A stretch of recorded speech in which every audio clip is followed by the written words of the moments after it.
Why is there an American flag in Gloucester Cathedral in the Cotswolds? Sometimes the best discoveries happen by accident. We ended up at Gloucester Cathedral completely by chance when our original destination was closed. Little did I know we'd stumble upon an amazing connection to American history.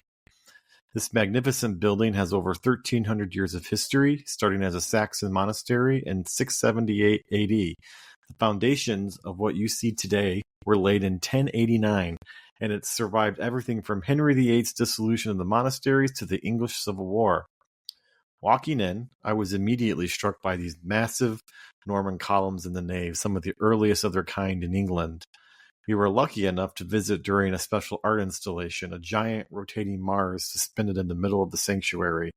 The 25-foot illuminated sculpture uses actual NASA imagery and created an incredible contrast with the medieval architecture.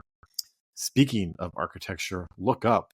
Gloucester Cathedral is famous for having the earliest surviving example of fan vaulting in the world. These incredible stone ceilings from the 14th century look like delicate umbrellas spreading out in stone. If these cloisters look familiar, they were used as the corridors of Hogwarts in the Harry Potter films. The fan-vaulted ceilings here are absolutely breathtaking. This is the tomb of Edward II, who was buried here in 1327. His burial actually saved the cathedral during Henry VIII's dissolution of the monasteries. The king spared it because of this special royal tomb. But here's the truly unexpected discovery.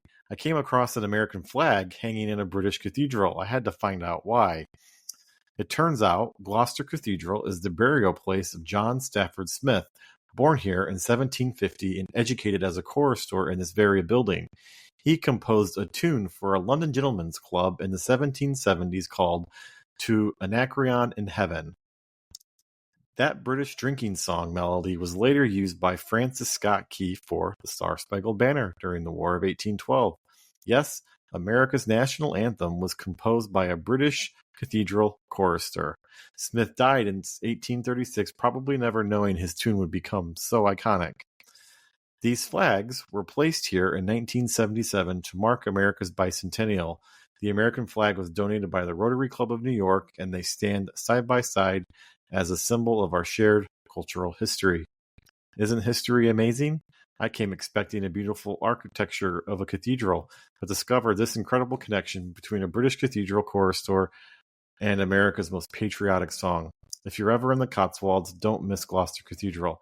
It might not be on the typical American tourist trail, but it should be. Have you ever discovered an unexpected connection to home while traveling abroad? Tell us in the comments.